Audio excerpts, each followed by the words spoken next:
Olá pessoal, sejam bem-vindos ao cenário econômico do mês de outubro. Eu sou Marco Santos e estou aqui mais uma vez com Fernando Palermo para repercutir as principais notícias no mês de outubro.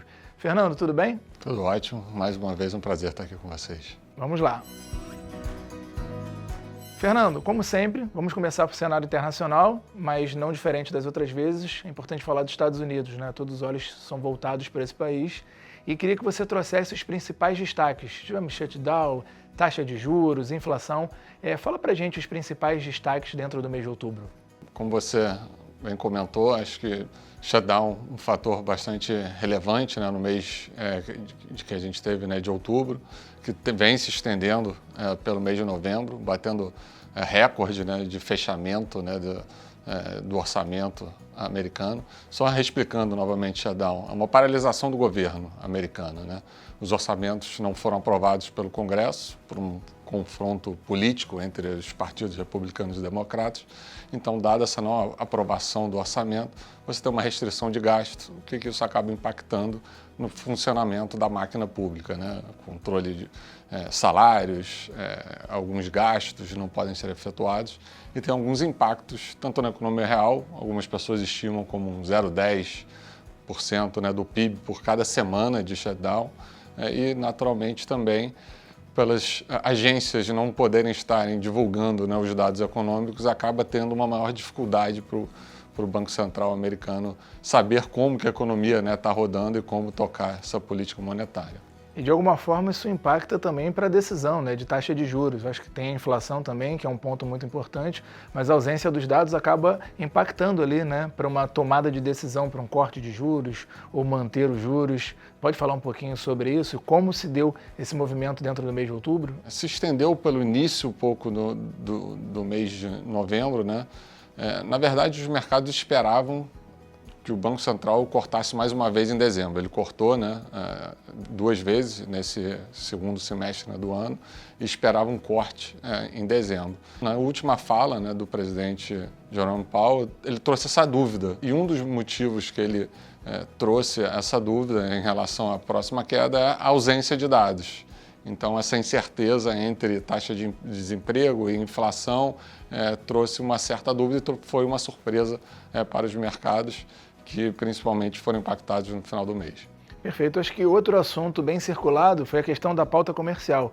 Acho que todo mundo, no início de outubro, acabou vivendo uma tensão, né, por causa de uma medida inicialmente adotada pela China, que era a restrição da extração das terras raras, que eu acho que impacta os Estados Unidos de alguma forma, mas acho que isso depois acabou mudando. Acho que logo depois os Estados Unidos acabou, de alguma forma, não retalhando, mas anunciando uma taxação de 100%, né, dos possível produtos. Retaliação. Possível, né, retaliação. Fala um pouquinho pra gente, inicialmente, por que é importante para os Estados Unidos, né, essa exploração, e aborda um pouquinho sobre esse tema pra gente. Esses minerais raros, eles são muito importantes na fabricação de chips, então impacta o setor de tecnologia, que é um setor bastante pujante, né, nos Estados Unidos.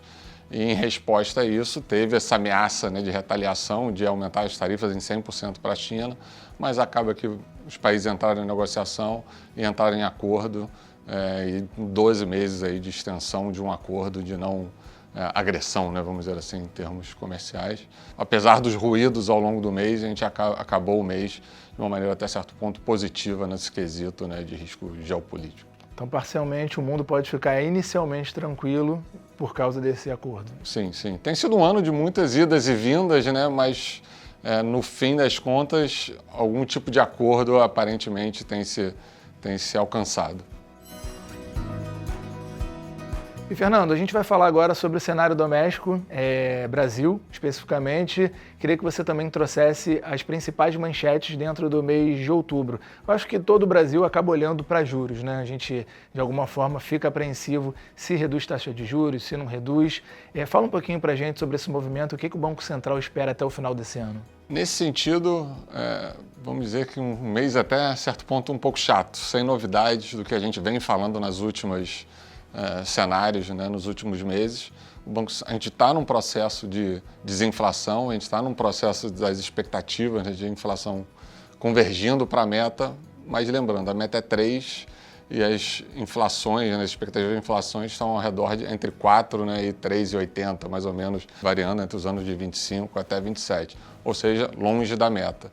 Então, diante disso, o Banco Central segue na mesma postura, né, de juros nominais altos, juros reais altos, para fazer esse processo de convergência para a inflação e para a meta, para a gente então entrar no processo de corte de juros. Esse processo tem acontecido, de novo, mas a gente ainda acha que esse processo de corte de juros só ano que vem, no cenário base, na nossa cabeça, está mais para março ali. Então, para o investidor, cabe esperar os próximos passos, né? No relacionado a juros, acho que sim, acho que ainda mais um tempo ainda de um CDI alto, como a gente viu no mês de outubro. Também vimos uma bolsa em alta, né? Batendo máxima histórica mais uma vez. Então, acho que para o lado de renda variável, as coisas estão andando, caminhando bem, né?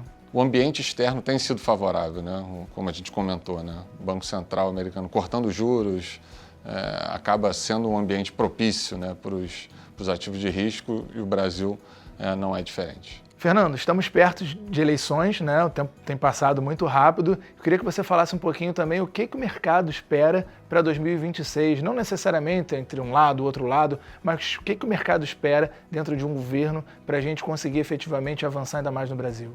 Naturalmente, a gente tem visto que muito das discussões políticas passam por segurança, por questões sociais, por questões fiscais. Eu acho que esses vão ser os grandes temas que vão continuar sendo discutidos, né, até as próximas eleições. Isso tem impactado, né, os mercados, né, quando aumenta a probabilidade de um governo ou reduz essa probabilidade desse governo e aumenta do outro, acaba impactando nos ativos de risco, impactando os mercados. A gente tem visto esse processo.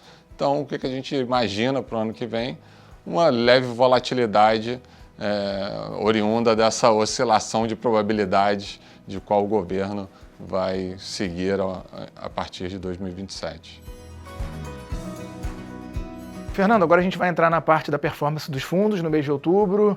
Aborda para a gente como foi a performance dos principais fundos. Começando pelos fundos da Icatu Vanguarda, o Igarapé rendeu 1,39% no mês, enquanto o Absoluto 2 e o Absoluto Plus renderam 1,44%, e o Dinâmico 1,28%. Com relação aos demais fundos, a classe multimercado teve uma rentabilidade positiva, mais abaixo do CDI. Em bolsa, o SPX Prev Long Bias segue se destacando, com retorno de 2,83% no mês.